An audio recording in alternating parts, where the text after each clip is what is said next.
ദേവയാനിയുടെ പ്രാർത്ഥന പോലെ നയന ഗർഭിണിയാവുകയാണ്. ദേവയാനിക്ക് ഒത്തിരി സന്തോഷാവുന്നുണ്ട്. നയനെ കൂടെ നിന്ന് പരിചരിക്കുന്നത് ദേവയാനിയായിരിക്കും. സമയാസമയത്ത് ഭക്ഷണം എടുത്തു കൊടുക്കുന്നതും നിർബന്ധിപ്പിച്ച് ഭക്ഷണം കഴിപ്പിക്കുന്നതും ഒക്കെ ദേവയാനിയാ. ഇതൊന്നും അനാമികയ്ക്ക് സഹിക്കുന്ന പോലും ഉണ്ടായിരിക്കില്ല. എങ്ങനെയെങ്കിലും നയനയുടെ കുഞ്ഞിനെ ഇല്ലാതാക്കണം എന്നായിരിക്കും അനാമികയുടെ മനസ്സിൽ. അതിനായിട്ട് അനാമിക അച്ഛനെയും അമ്മയെയും വിളിച്ച് എത്രയും വേഗം വീട്ടിലോട്ട് വരാനായിട്ട് ആവശ്യപ്പെടുന്നുണ്ട്. വേണുവും രേവതിയും അനന്തപുരിയിലോട്ട് വരുവാണ്. അനാമികയാണെങ്കിൽ അച്ഛനെയും അമ്മയെയും കൂട്ടി നേരെ റൂമിലോട്ട് പോവാ. അച്ഛാ, ഇങ്ങനെ പോയാൽ ശരിയാവില്ല. നയന ഇപ്പൊ ഗർഭിണിയാ. ഇപ്പോ വല്യമ്മ കൂടുതൽ അവളെ സ്നേഹിക്കുന്നും പരിചരിക്കുന്നൊക്കെ ഉണ്ട്. പേരക്കുട്ടിയല്ലേ വയറ്റി കിടക്കുന്നത്, അതിൻ്റെതായിട്ടുള്ള സ്നേഹം നയനയോട് കാണിക്കുന്നുണ്ട്. മോളെ, എത്ര തവണ പറഞ്ഞതാ അനിയൊന്ന് സ്നേഹിച്ച് ആദ്യത്തെ പേരക്കുട്ടി ഉണ്ടാവേണ്ടത് നിനക്കാണെന്ന്. എന്നിട്ട് നീ അത് വല്ലതും കേട്ടോ? പിന്നെ അനിയെ സ്നേഹിക്കുന്നു, അവനെ കാണുന്നത് പോലും എനിക്ക് വെറുപ്പാ. പിന്നെങ്ങനെയാ ഞാൻ അവനെ സ്നേഹിക്കുന്നേ? അച്ഛൻ വേറെ വല്ല കാര്യവും പറ. എനിക്കിതൊന്നും പറ്റില്ല. പ്രസവിക്കുക, കുഞ്ഞിനെ കൊടുക്കുക, അതൊക്കെ എന്നെക്കൊണ്ട് പറ്റുന്ന പണിയല്ല അച്ഛാ. അച്ഛനിപ്പം ഞാൻ വിളിച്ചു വരുത്തിയതേ അവളുടെ കുഞ്ഞിനെ എത്രയും വേഗം നശിപ്പിക്കണം. അങ്ങനെ ഒരു കുഞ്ഞ് ഈ വീട്ടിൽ വരണ്ട. ഇപ്പൊ തന്നെ അനന്തപുരിയിലെ സ്വത്തുക്കളെല്ലാം ആദർശനും നയനയ്ക്കുള്ളതാണെന്ന് മുത്തശ്ശൻ പറഞ്ഞു വെച്ചിരിക്കുക. ഇനിയിപ്പോ കുഞ്ഞും കൂടെ വന്നിട്ടുണ്ടെങ്കിൽ എല്ലാ കുഞ്ഞിന്റെ പേരിൽ എഴുതി വെക്കും, ആ കിളവനും കളവയും. അതിനു മുൻപേ ആ കുഞ്ഞിനങ്ങ് ഇല്ലാതാക്കണം. ഇതുപോലെ നമ്മൾ കുറെ നവ്യയുടെ കുഞ്ഞിനെ ഇല്ലാതാക്കാൻ ശ്രമിച്ചതാ, ഒന്നും നടന്നില്ലല്ലോ. എന്തൊക്കെ പറഞ്ഞാലും ഇവറ്റകളുടെ കൂടെ ദൈവം ഉണ്ടെന്നാ തോന്നുന്നേ. അതുകൊണ്ട് ഇവരെ തൊടാൻ പോലും നമ്മളെ കൊണ്ട് പറ്റുന്നില്ല. ഇനി എന്തൊക്കെ പറഞ്ഞാലും ഇങ്ങനെ മുന്നോട്ട് പോകാൻ പറ്റില്ല അച്ഛാ. എനിക്കിവിടെ സഹിച്ച് മടുത്തു. എത്രയും വേഗം കിട്ടാവുന്നത് വാങ്ങിയിട്ട് എത്രയും വേഗം ആനന്ദപുരി വിടണം അച്ഛാ. അല്ലാതെ എനിക്കിവിടെ നിൽക്കാൻ പറ്റുമെന്ന് തോന്നുന്നില്ല. മോളെ, കുറച്ച് ക്ഷമിക്ക്.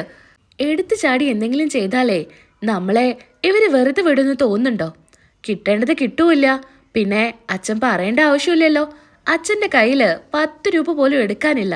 അതൊക്കെ ഓർത്തിട്ട് മതി മോൾ ഇങ്ങനൊരു തീരുമാനം എടുക്കാനായിട്ട്. അച്ഛ, പിന്നെ ഞാൻ എന്ത് ചെയ്യാനാ?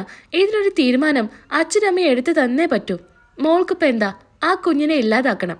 ഇരു ചെവി അറിയാതെ കുട്ടിയെ ഇല്ലാതാക്കിയാൽ പോരെ? അത് ഈ അച്ഛനെ വിട്ടേക്ക്. ഞങ്ങളെന്തായാലും 2-3 ദിവസം കഴിഞ്ഞിട്ടേ ഇവിടെ നിന്ന് പോകുന്നുള്ളൂ. അതിനുള്ളിൽ മോൾക്കൊരു സന്തോഷ വാർത്ത കേൾക്കാൻ പറ്റും, ഉറപ്പായിട്ടും എന്ന് അനാമികയ്ക്ക് വേണു വാക്കു കൊടുക്കുക. അങ്ങനെ ദേവ്യാനി എല്ലാവരെയും ഭക്ഷണം കഴിക്കാനായിട്ട് വിളിക്കുന്നുണ്ട്. എല്ലാവരും ഭക്ഷണം കഴിക്കാൻ വരുന്നു. അനാമികയും അനാമികയുടെ അച്ഛനും അമ്മയും മുത്തശ്ശനും മുത്തശ്ശിയും എല്ലാവരും ഇരിക്കുന്നുണ്ട്. അതിനിടയിൽ നയനയും വന്നിരിക്കുക. നയനയാണെങ്കിൽ ഭക്ഷണം കാണുമ്പോഴേക്കും എഴുന്നേറ്റ് ഓടും ഛർദിക്കാനായിട്ട്. മുത്തശ്ശി അങ്ങനെ നയനയോട് ചോദിക്കുന്നുണ്ട്, മോളെ നയനെ, നിനക്കിപ്പോൾ ക്ഷീണം വല്ലതും ഉണ്ടോ? കുഴപ്പമില്ല മുത്തശ്ശി, ഇടയ്ക്കൊക്കെ ഇങ്ങനെ ഒമിറ്റ് ചെയ്യുന്ന കാരണം എനിക്ക് വലിയ ക്ഷീണം തോന്നുന്നുണ്ട്. കുഴപ്പമൊന്നുമില്ല എന്നിങ്ങനെ പറയുന്നു നയന.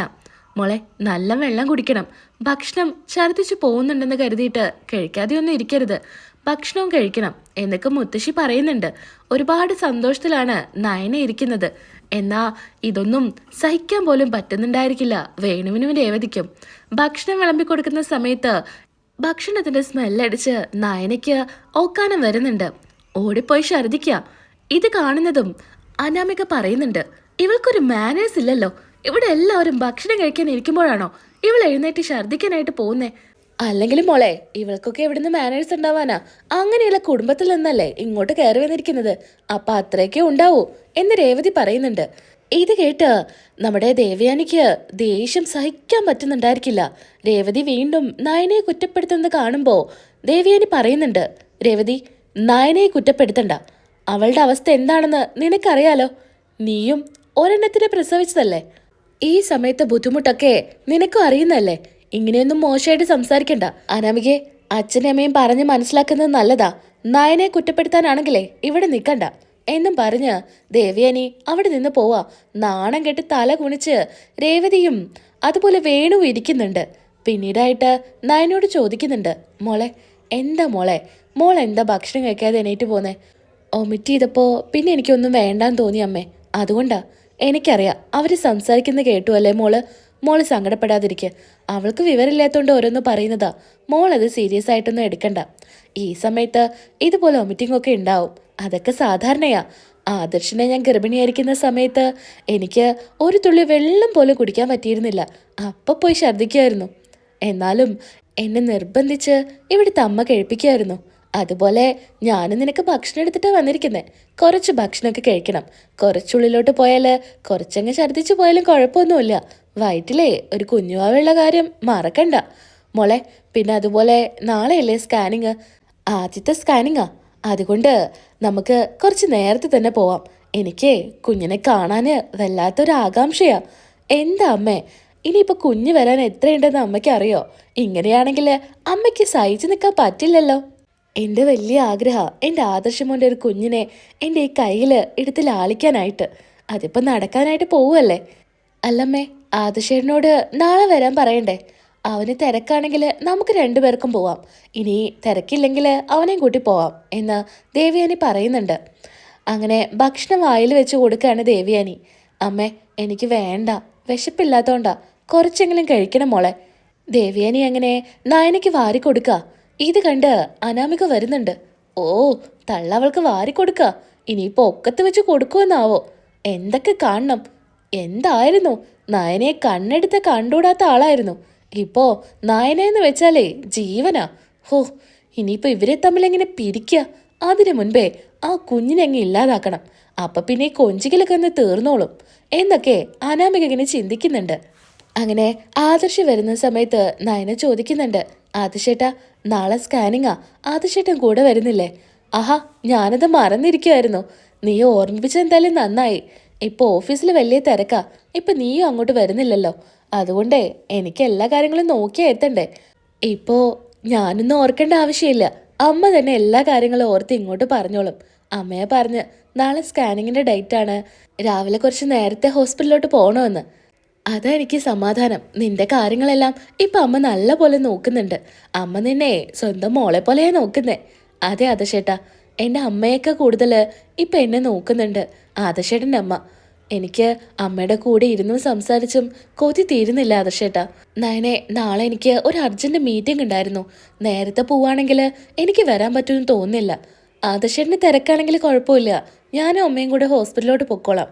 അങ്ങനെ പിറ്റേ ദിവസം ദേവയാനിയും നയനയും കൂടെ ഹോസ്പിറ്റലിലോട്ട് പോകുന്നുണ്ട്.